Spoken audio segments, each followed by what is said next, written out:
mereka atau ke supermarket gitu ya, mereka ketika kita datang, ketika kita pilih-pilih sesuatu, mereka sangat betul-betul sangat melayani kita gitu. Mau beli mau enggak betul-betul dilayani, tidak diperlakukan seperti kita mau mengganggu atau apa namanya, menambah pekerjaan buat mereka begitu. Itu mungkin bedanya. Mungkin adik-adik atau bapak ibu mungkin pernah punya pengalaman yang sama dengan itu. Nah ini ya paradigmanya ya. Jadi pelanggan itu dulu mungkin dianggap orang yang mengganggu pekerjaan gitu ya, apalagi dianggap tidak berkontribusi langsung terhadap peningkatan, padahal ya jelas itu ya, terhadap peningkatan apa namanya, profit bagi organisasi. Nah sekarang beda, pelanggan itu posisinya di puncak. Kalau kita ada di dalam satu organisasi, baik di industri manufaktur maupun industri pelayanan terutama ya, pelanggan itu posisinya paling atas, karena ya konsepnya suatu perusahaan tidak akan bisa berjalan, tidak akan bisa hidup tanpa adanya pelanggan. Jadi bagaimana mengupayakan, betul-betul mengupayakan supaya pelanggan itu tidak keluar atau tidak lari dari perusahaan kita gitu ya, tidak beralih ke perusahaan lain atau organisasi lainnya. Bagaimana apa istilahnya ya, bagaimana membuat mereka betul-betul betah bertahan dengan produk atau pelayanan yang kita berikan. Jadi segala upaya dilakukan, apalagi sekarang nih ya, kita ada di era yang serba kompetitif begitu ya, serba bersaing gitu ya. Nah itu yang mungkin perlu apa namanya, dipahami betul bahwa memang pelanggan itu betul-betul memegang peranan penting dalam satu organisasi. Nah ini yang juga biasanya mengikuti ya, yang terkait dengan konsep yang tadi gitu ya, terkait di mana pelanggan ada di posisi paling bawah, dianggap tidak penting gitu. Kemudian dulu ini paradigma yang berubah juga. Kalau dulu produk itu dipisahkan dari servis gitu ya, udah produk gitu ya, pelayanan setelah pembeli itu tidak ada. Ketika kita membeli produk ya sudah gitu. Ketika terjadi kerusakan kemudian kita butuh pelayanan setelah proses transaksi atau pembelian, tidak ada lagi pelayanannya gitu. Nah ini yang diubah sekarang, karena apa, ketika kita membeli produk gitu ya, bahkan nama kita dicatat, nomor telepon kita dicatat, kemudian kita dihubungi, bagaimana dengan produk atau bagaimana dengan pelayanan yang kami berikan, apakah Anda puas gitu ya. Bahkan ada bentuk-bentuk evaluasi gitu ya, yang diberikan oleh perusahaan kepada customer atau pelanggan hanya untuk sekedar menilai bagaimana produk dan pelayanan yang telah diberikan. Tujuannya apa? Supaya tentu pelanggan tidak keluar, tidak beralih ke produk atau pelayanan dari organisasi atau industri lainnya gitu ya.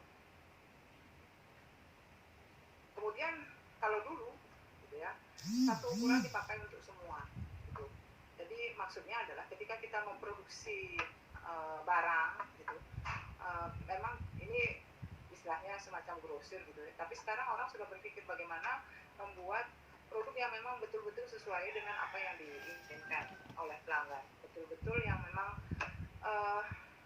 artinya tidak hanya sekedar membuat dalam jumlah besar, tapi memang disesuaikan dengan kebutuhan masing-masing orang. Nah seperti tadi saya juga sampaikan, database pelanggan tidak ada gunanya dulu gitu. Kalau sekarang tidak, kita mau kalau misalnya kita mau browsing sesuatu gitu kan, mencari sesuatu gitu ya, kita tidak membeli pun kita diminta sekedar memasukkan nomor telepon, terlepas dari memang ada penipuan dan sebagainya, tapi saya pikir itu adalah upaya untuk menyimpan data kita, sehingga ketika ada produk baru yang mereka mungkin merasa mereka perlu tawarkan gitu ya, walaupun kita mungkin tidak berminat tapi mereka perlu tawarkan, mereka langsung tawarkan kita. Nah kalau dulu tidak ada, kita nggak perlu menyampaikan identitas kita, nomor telepon kita tidak. Tetapi sekarang nomor telepon menjadi hal yang sangat penting. Nah, berikutnya, kalau dulu mungkin kualitas di nomor 2 kan ya, harga murah, kemudian bisa terjual gitu ya. Nah sekarang orang memang betul-betul memperhatikan kualitas. kemudian yang berikutnya menempatkan konsumen pada posisi yang lemah. Nah, terkait dengan menomorduakan kualitas daripada biaya, mungkin saya sedikit cerita ya. Saya kebetulan kemarin sempat buku saya, kalau mau klik tentang ergonomic tourism gitu ya, mungkin di Google coba klik ergonomic tourism gitu, saya kebetulan nulis buku itu. Saya berangan-angan gitu ya, terkait dengan ilmu saya ergonomi, saya berangan-angan bagaimana mewujudkan kalau orang bilang Bali is God of Island gitu ya. Jadi banyak istilah-istilah yang digunakan untuk menggambarkan Bali. Kalau saya ingin ketika orang bicara mengenai Bali, bagaimana mewujudkan Bali sebagai ergonomic tourist destination gitu. Jadi daerah tujuan wisata yang ergonomis. Kalau ergonomis mungkin dulu waktu semester 1 saya sampaikan. Jadi ketika orang datang ke Bali memang mencari kenyamanan. Orang ke Bali nyaman gitu ya. Semua konsepnya nyaman, tidak hanya aman gitu ya, tidak hanya mereka kesini menikmati sesuatu, tapi memang betul-betul nyaman. Nyaman itu kan sama dengan kita bicara kualitas ya. Semakin nyaman berarti sebenarnya semakin berkualitas. Jadi itu yang saya tulis, mungkin nanti ada yang berminat untuk klik-klik gitu ya.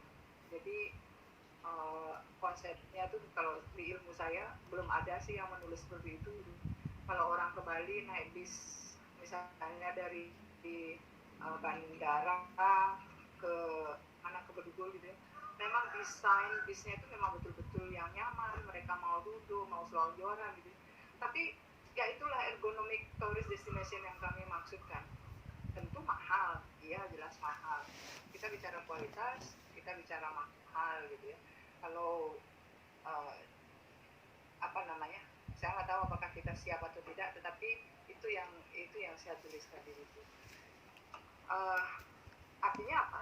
Ketika kita bicara mengenai konsep kualitas itu kita tuh sebenarnya berani menjual image, menjual brand, menjual sesuatu, nggak apa-apa mahal gitu ya, tapi Anda nyaman dengan pelayanan kami, itu sebenarnya konsepnya.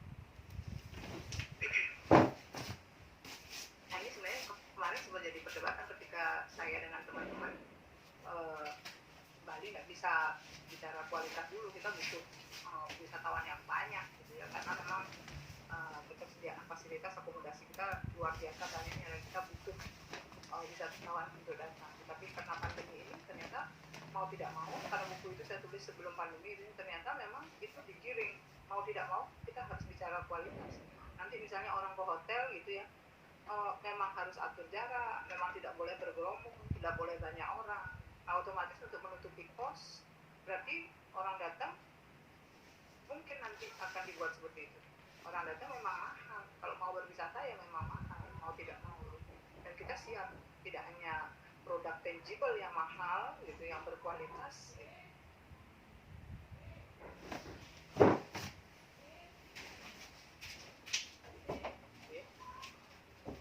Tapi pelayanan memang berkualitas.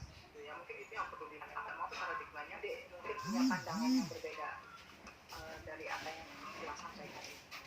Yang lanjut. Jadi ada 3 pilar service excellence.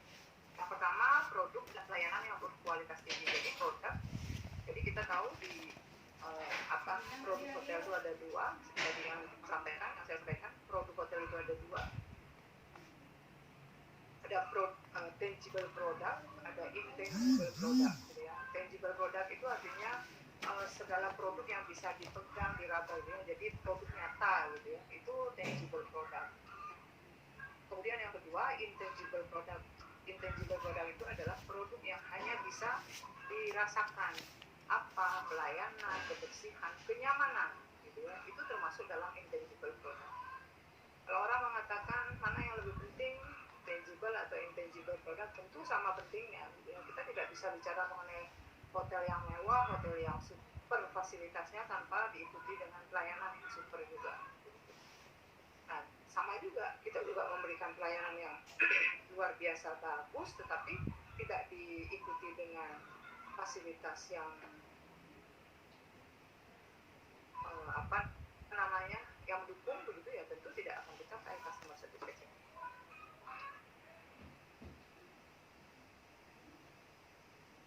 Kemudian yang kedua adalah vision dan prosedural yang berorientasi pada pelanggan tadi yang disampaikan sebelumnya. Jadi bagaimana ya orang datang itu kita ya direpotkan gitu ya, sangat simple, cepat gitu ya, pelayanannya cepat gitu ya. Kalau dulu mungkin pernah ya kalau kita ke McD gitu ya, ke McD atau ke McD ya saya ingat ya, dia menggunakan jam pasir gitu ya. Jadi pokoknya mereka berprinsip Anda tidak akan menunggu lama kalau Anda belanja di McD, pokoknya jam pasirnya tidak sampai habis, Anda sudah dapatkan pesanan Anda.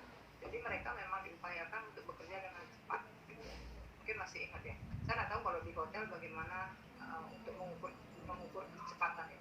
Jadi cepat, tepat gitu ya. Jadi cepat, tepat, responsif gitu ya. Itu yang saya tahu ya, prinsip-prinsip ketika kita memberikan pelayanan. Kemudian pilar yang ketiga adalah people-nya yang excellent, SDM yang kompeten dan terlatih. Sekarang kalau kita udah bicara mengenai SDM di industri kan memang harus berkompeten dan semua sudah ada uji kompetensinya ya. Itu yang sampaikan dulu. Mungkin ada yang mau memberi masukan mungkin terkait dengan apa yang dia sampaikan. Silakan.